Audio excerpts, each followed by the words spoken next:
vai. Pode assentar vocês. Pode sentar.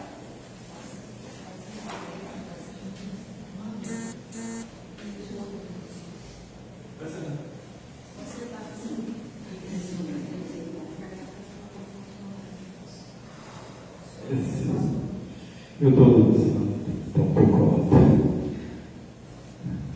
Alô? Não pode. Alô? Tá. Eu estou usando aqui porque como o ar-condicionado está ligado e o microfone receptor fica muito próximo e fica chato. Aí já vai um pouco chato. Nós vamos estar. Alô? Nós vamos estar conversando durante esses domingos de dezembro a respeito de alguns símbolos natalinos. Os símbolos são interessantes porque eles carregam muitas mensagens. Por exemplo, quando você vê a bandeira do Brasil, ela é um símbolo. Salve o símbolo, perdão, da esperança. Para você, o que significa essa bandeira? Um monte de coisas, né? Então, o símbolo é assim. O símbolo funciona assim. Ele pode carregar um monte de informações. E no Natal, a gente tem alguns que eu queria considerar com vocês. Mas antes, eu quero ler o texto bíblico. Queria que vocês me ajudassem a ler. Eu dividi. Está aqui, tá? Consegue enxergar? Se não conseguir, está conseguindo? Então eu dividi assim, o que está em branco o pastor lê, o que está em rosa as mulheres leem, e o que está em azul, bem masculino, os homens leem bastante, homens aqui, tá vendo? E o que está em amarelo todos leem, ok? Está escrito assim: e aconteceu naqueles dias que saiu um decreto da parte de César Augusto para que todo mundo se alistasse. Está aqui na vossa. Este primeiro alistamento foi feito sendo Quirino presidente da Síria. E todos iam alistar-se, cada um à sua própria cidade. E subiu também José da Galileia, da cidade de Nazaré, a Judeia, a cidade de Davi, chamada Belém, porque era da casa e família de Davi, a fim de alistar-se com Maria, sua esposa, que estava grávida. E aconteceu que, estando eles ali, se cumpriram os dias que ela havia de dar à luz, e deu à luz a seu filho primogênito, envolveu-o em pano e levou no manjedoura, porque não havia lugar para eles na estalagem. Agora, gente. Ora, havia naquela mesma comarca pastores que estavam no campo e guardavam durante as vigílias da noite o seu rebanho, e eis que o anjo do Senhor veio sobre eles, e a glória do Senhor os cercou de resplendor, e tiveram grande temor. E o anjo lhes disse: Não temais, não temais, porque ele havia consolado novas de grande alegria, que será para todo o povo. Pois na cidade de Davi vos nasceu hoje o Salvador, que é Cristo o Senhor. E isto vos será por sinal: achareis o menino envolto em panos e deitado numa manjedoura. e no mesmo instante apareceu com o anjo uma multidão dos exércitos celestiais, louvando a Deus e dizendo: Glória a Deus nas alturas, paz na terra aos homens de boa vontade. Amém. Estamos, como disse, dando início às celebrações natalinas. O mundo, as religiões, as famílias, as empresas que de alguma forma foram contagiadas com o cristianismo, também procura fazer essa celebração. Eu trabalhei numa empresa que era só de médicos e todo final do ano tinha a reunião dos amigos ocultos, como é muito comum, e isso faz parte dessa celebração dentro do aspecto natalino. Eu fico imaginando se o menino Jesus tivesse nascido hoje, por esses dias, já com seus 7 anos, estivesse na 25 de março, nessa época, final de semana, aquelas pessoas todas correndo para lá e para cá, com um monte de presentes e presentes, de saco de presentes, e o menino falaria com a mãe dele, Maria, né? Mamãe, por que essas pessoas estão correndo para lá e para cá com um monte de presente? As lojas estão abarrotadas de gente comprando presente. O que eles estão fazendo para comprar tanto presente? A mãe dele falaria assim: eles estão comprando presente porque é o seu aniversário, meu filho. Mamãe, eles vão dar esse presente todo para mim? Não, filhinho. Não será para você? Não, meu filho. Sem dúvida alguma, o cristianismo, ou o mundo cristianizado, ele criou muitas formas de celebrar o Natal de Jesus, e na maioria das vezes ignorando até a própria pessoa que nasceu, e quando não, ignoram completamente. Por outro lado também, a gente vê que, influenciados assim pelo mundo, por que não observar também que muitas vezes as igrejas também estão como que um pouco deturpando também o Natal de Jesus. Eu quero então propor uma reflexão, essas reflexões bíblicas baseadas nesses símbolos natalinos. Quais são eles, né? Esse aí é o meu tema de hoje, né? A mensagem natalina dos anjos, baseada em Lucas 2, de 1 a 14. O primeiro símbolo que eu destaco é o anjo. Lembra do anjo quando aparece para avisar aos pastores que estavam lá no campo? O segundo símbolo, evidentemente, são os pastores. É muito comum você ver aqueles presépios pequenininhos que os pastores estão ali, ou quando não, nas próprias figuras natalinas. Esse é um símbolo também. O outro símbolo também presente nessas festividades, nas imagens natalinas, são os sábios que vieram do Oriente para ver o menino.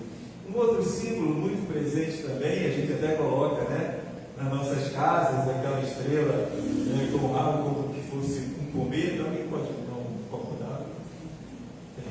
É o meu tempo, né? Somos uma só casa. Amém. Só que Deus dá gelado. Então nós temos a estrela que conduz os magos. Ela carrega para mim muito significado, muito significativo também, mas a gente vai ver. E finalmente nós temos o menino na manjedoura. São pelo menos esses 5 símbolos que a gente vai estar conversando se tivermos tempo. Não hoje, evidentemente, cada domingo estaremos conversando sobre um desses símbolos. Esses elementos, ele nos ajuda a voltar à raiz da celebração natalina. Como foi a primeira celebração do Natal? Como é que foi isso? Em primeiro lugar, eu quero observar que ninguém melhor do que os anjos para nos ensinar a celebrar o verdadeiro Natal. Foram eles os primeiros a fazer essa primeira celebração. Mas eu preciso, entretanto, antes de falar dos anjos, dizer o que a Bíblia fala, pelo menos de modo sintético, quem são os anjos. Porque há uma deturpação que a gente percebe, inclusive, no meio evangélico, sobre o papel do anjo na história da salvação, por exemplo. Em primeiro lugar, eu quero observar que os anjos são criaturas de Deus. Criaturas significa que eles foram criados. Se foram criados, portanto, eles têm um início. E a gente sabe que eterno, o que significa a palavra eterna? A palavra eterna significa sem começo e sem fim. Se o anjo foi criado, ele não é eterno, ele teve um começo. Deus criou os anjos. Entretanto, só Deus é eterno. Deus não tem princípio e não tem fim. Ele é o alfa, o ômega, o princípio e o fim de todas as coisas. Ou seja, os anjos não têm autoexistência. Deus é autoexistente. Os anjos não. Eles também dependem de Deus, como nós também dependemos. Neemias capítulo 9, versículo 6, diz assim: só tu és Senhor, tu fizeste o céu dos céus e todo o seu exército. Quando está falando do exército, está falando do exército celeste, está falando dos anjos. A terra e tudo quanto nela há, os mares e tudo quanto neles há, e tu os guardas com vida a todos, e o exército do céu te adora. Exército dos céus, os anjos de Deus adoram a Deus.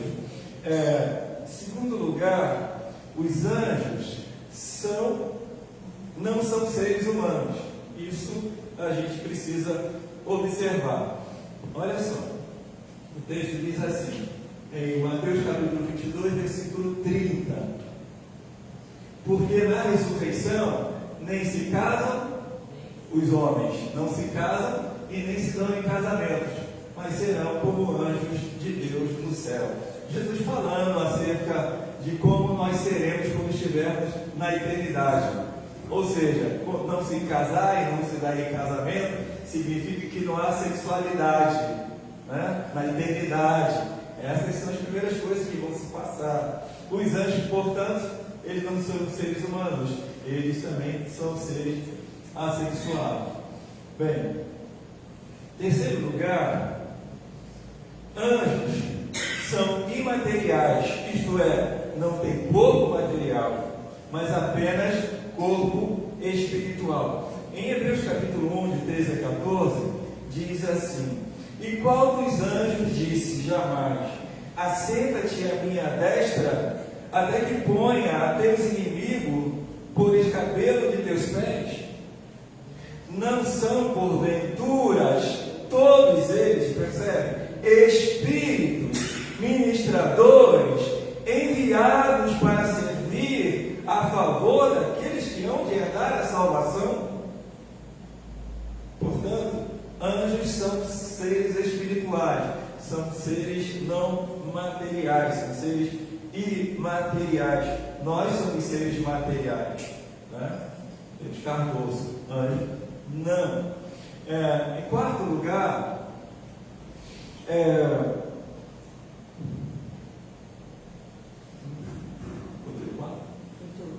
os anjos não são deuses, portanto, não são merecedores de adoração. Apocalipse 19, 20, ou melhor, 19, 10, diz assim: eu lancei a seus pés para adorar. Ou seja, João está se lançando aos pés para adorar aquele anjo que estava anunciando todas as coisas.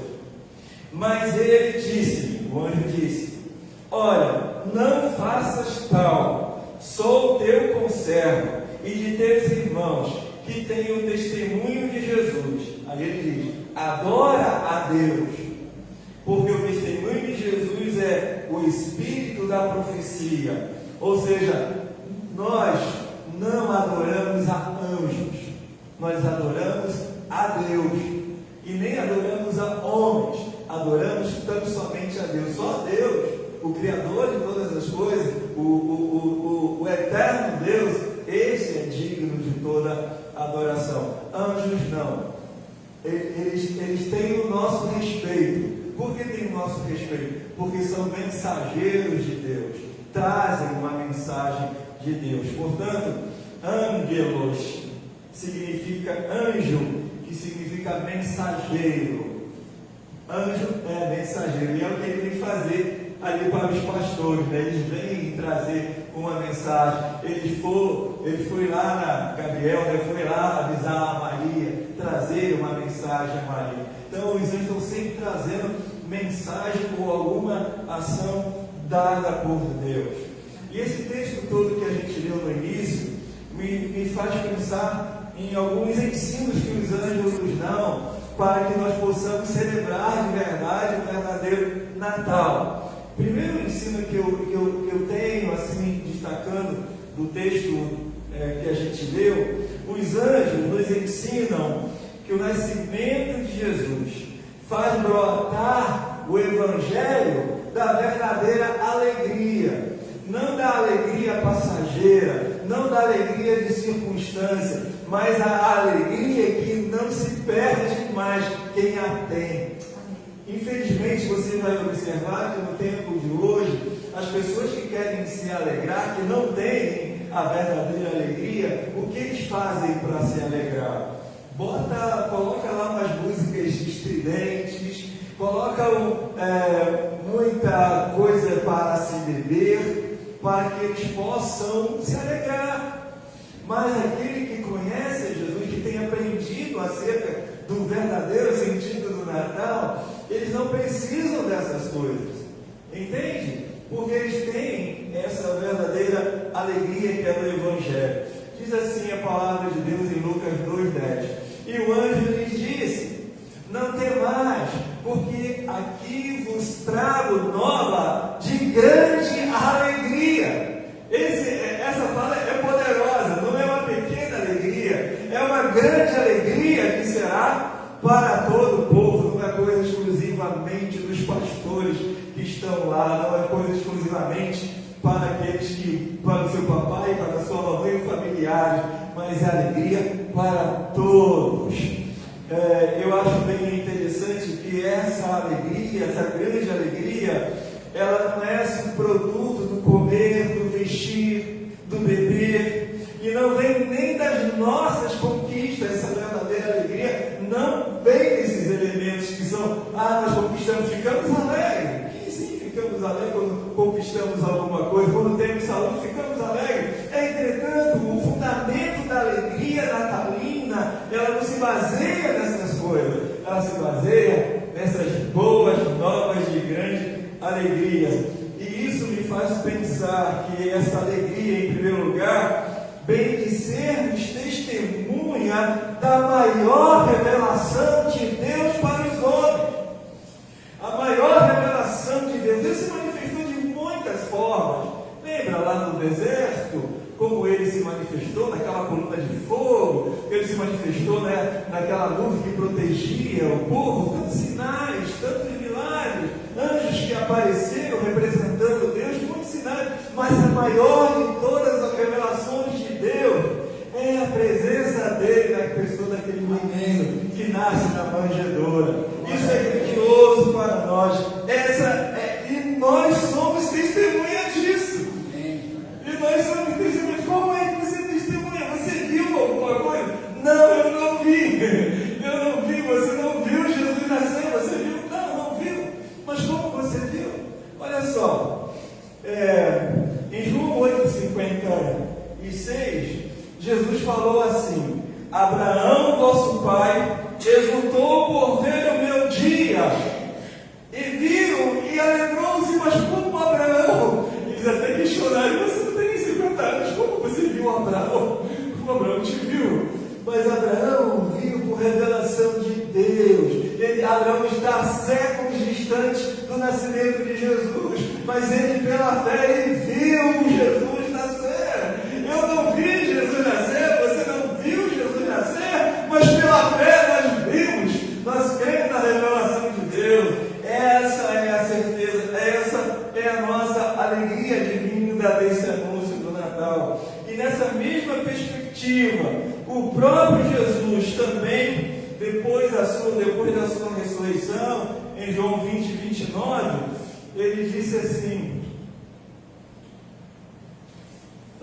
João 20, 29, ele disse para Tomé: porque me viste, Tomé. Deixa eu ver se eu botei. Isso, é esse de baixo. Porque me viste, Tomé, creste. Bem-aventurado aqueles que não viram e creram. Você é essa pessoa feliz. Você não viu Jesus nascer. Eu faço esse paralelo. Tomé, ele creu porque ele viu Jesus nascer. Ou melhor, viu o Cristo ressurreto. Nós cremos, nós não vimos o Cristo ressurreto, mas pela fé nós cremos tal como nós ouvimos Jesus nascer. Mas pela fé nós cremos no relato bíblico que cremos. O Filho de Deus nasceu, o Deus conosco é o Emmanuel. Essa é a alegria que temos, que não vem da nossa capacidade, mas é uma ação da eternidade em nós. O Espírito Santo atuou na sua vida, o Espírito Santo atuou na minha vida de maneira que me fez crer. Como é que você pode acreditar no negócio desse? Isso é sobrenatural. Não tem, eu quero dados científicos. Isso é fé. E é aí que está a nossa certeza dessa grande alegria. É Deus conosco. Em segundo lugar, a grande alegria que é resultado então desse maior milagre que Deus pode fazer no homem. Qual é o maior milagre que Deus pode fazer no homem? Você diria, há uma cura milagrosa. A medicina, a ciência não tem como resolver. Deus pode resolver? Sim. É um milagre? É um milagre. Agora você me diz também, tem outro grande milagre. O homem estava morto lá, 4 dias morto. Jesus foi lá e ressuscitou aquele homem. Vocês lembram disso? Esse foi o maior milagre? Você diria, esse foi... Não é o maior milagre. O maior milagre, querido, é o milagre da salvação. Esse é o maior milagre. Porque nós, transgressores, homens transgressores, seres humanos transgressores, transgredimos todos os preceitos espirituais da palavra de Deus. Entretanto, nós estávamos condenados para ir para o inferno. Mas Deus, com sua misericórdia e graça, desceu entre nós, morreu lá no Calvário e deixou seu sangue derramado para nos perdoar os pecados. Essa é a nossa maior e grande alegria, que é o maior milagre. Em Lucas 2:11 diz assim: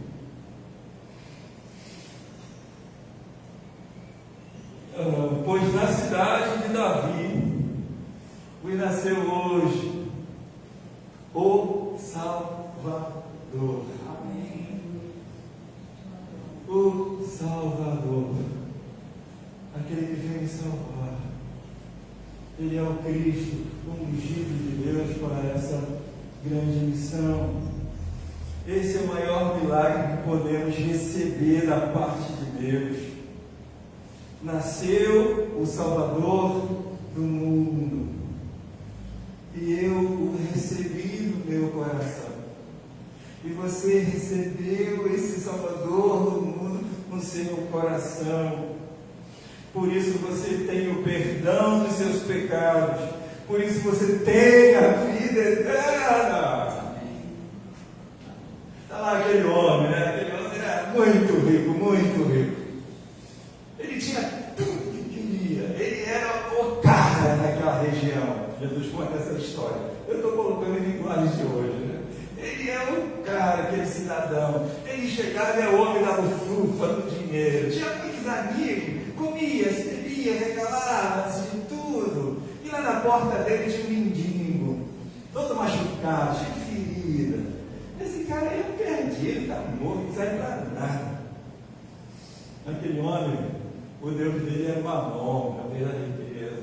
Ele pensava que tinha tudo, mas ele não sabia que ele era pobre, cego e nu diante de Deus.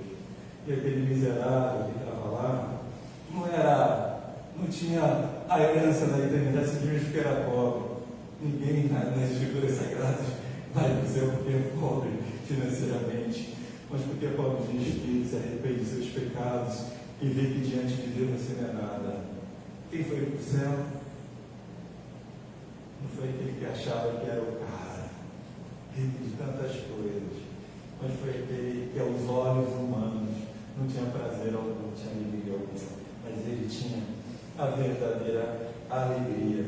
E não foi também por outro motivo que o próprio Jesus assim declarou: mas não vos alegreis, porque se vos sujeita aos espíritos, alegrai-vos antes por estarem os vossos nomes escritos nos céus. Amém. Ah, isso é demais, isso é tremendo, isso é poderoso. Sabe, de repente o teu nome não está lá onde você gostaria de estar, daqueles que ganharam o concurso de todas as coisas, o melhor de todos. Mas o teu nome está lá em cima, escrito no livro da vida, quando você se arrependeu dos seus pecados e creu nessa criança que nasceu lá na manjedoura, se tornou um grande homem, o ungido de Deus e nasceu. É o Deus conosco. Se alegrem por estarem os vossos nomes escritos no livro da vida. Em segundo lugar, os anjos nos ensinam que a celebração do Natal se faz anunciando Jesus. Lucas 2, de 11 a 12 diz assim: os anjos estão celebrando o Natal, nós estamos aprendendo com eles. E eles estão falando: pois na cidade de Davi vos nasceu hoje o Salvador, que é Cristo do Senhor. E isto vos será por sinal: achareis o menino envolto em pano e deitado numa manjedoura. Olha que precisão dos anjos. Eles não dão volta, eles não ficam enrolando, eles são precisos. Ele estava na cidade de Davi, nasceu hoje o Salvador. O sinal, vocês vão achar um menino numa manjedoura, na manjedoura, lá onde os boi comem, é lá mesmo. O poderoso, o eterno Deus, o dono do ouro, da prata, de tudo. Ele tem o seu filho que nasce no lugar mais simples, que com certeza nenhum de nós gostaríamos que nossos filhos fossem passar seus primeiros dias de vida. Mas o Deus é tão grandioso, tão paradoxal, né? E bem contraste, e tem seu filho, a simples manjedoura. O eterno Deus, o Criador dos céus e da terra. Em tempo natalino é muito interessante, porque é um tempo de elogiar pessoas, né? Nesse tempo, como se elogia, né? Ah, você é maravilhoso, você é lindo, você é inteligente, né? Desculpa, está a hora da troca de presente, né? Dos famosos amigos ocultos. Tempo natalino, às vezes é tempo de pedir perdão a familiares, amigos, tempo de presentear, tempo de fazer caridade. Nada contra tudo isso, nada em hipótese alguma, porém, a gente quer celebrar o verdadeiro Natal. Esse é o nosso desejo. Isso, como nos ensinou os anjos, devemos de verdade, mais intensamente, anunciar a Jesus. Se você tem muito presente, se você cantou a beça, mas você não anunciou Jesus precisamente, está incompleta essa celebração. Os anjos nos ensinam que se celebra o Natal anunciando Jesus, apontando para Jesus, dizendo onde ele pode estar e qual é a missão dele. Então, se eu não faço isso, eu não estou celebrando o verdadeiro Natal plenamente. É anunciar o Evangelho, anunciar Jesus aos homens e convidá-los a receber a Jesus Cristo como seu Salvador, o Filho do Deus vivo. Em Lucas 2, 13 a 14. Mas em terceiro lugar, eu quero afirmar também que os anjos nos ensinam que a celebração do nascimento de Jesus se faz com louvor a Deus. Isso a gente faz, né? Diz assim: e no mesmo instante apareceu com os anjos, olha só, os exércitos, uma multidão dos exércitos celestiais, percebe? Quando fala dos exércitos celestiais, está falando dos anjos. exércitos celestiais, o que eles estão fazendo? Louvando a Deus e dizendo: glória a Deus nas maiores alturas, glória a Deus nas alturas, paz na terra aos homens, né? Boa vontade para com os homens. Celebra-se o Natal louvando a Deus. E esse louvor, meus irmãos, é mais do que simplesmente cantar músicas para Deus. Eu diria isso, qualquer pessoa pode fazer, é só aprender. Dificilmente alguém que vive num país cristianizado não sabe uma música de Natal, não é verdade?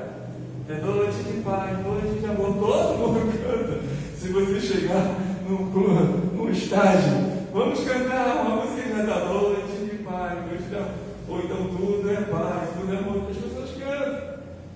Louvar a Deus implica, em primeiro lugar, ter uma vida de comunhão profunda e serviço a Ele. Essa é a posição fundamental dos anjos.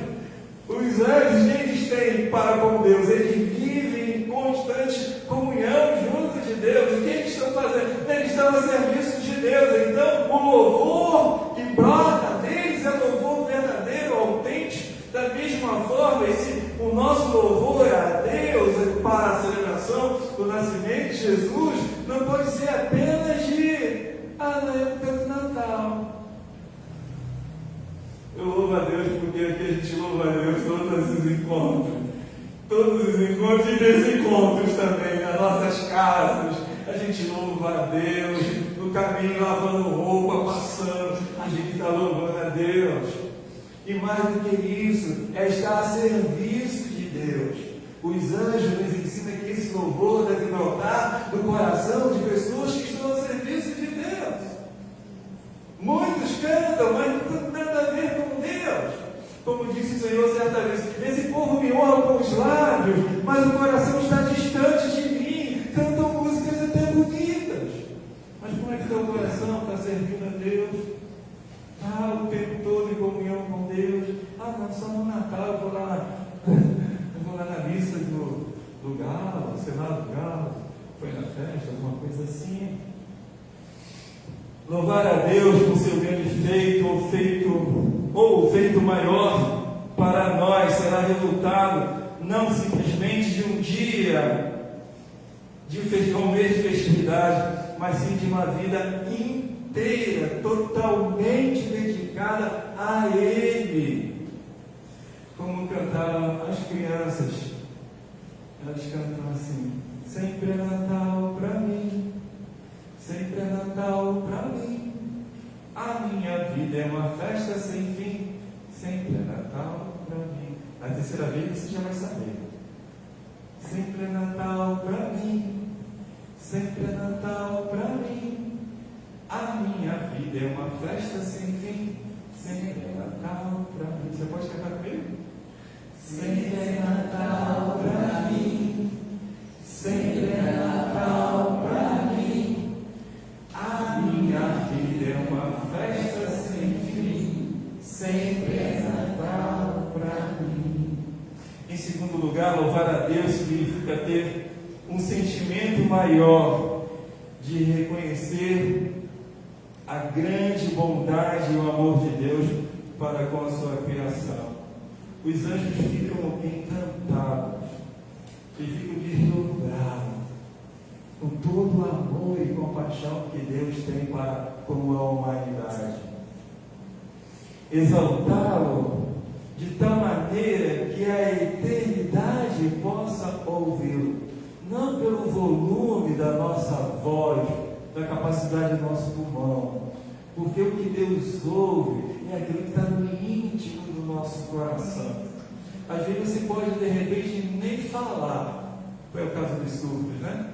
Nem fala, mas o louvor do surdo que eles fazem, o louvor do surdo, a glória que eles dão a Deus, Deus escuta se é feito de coração.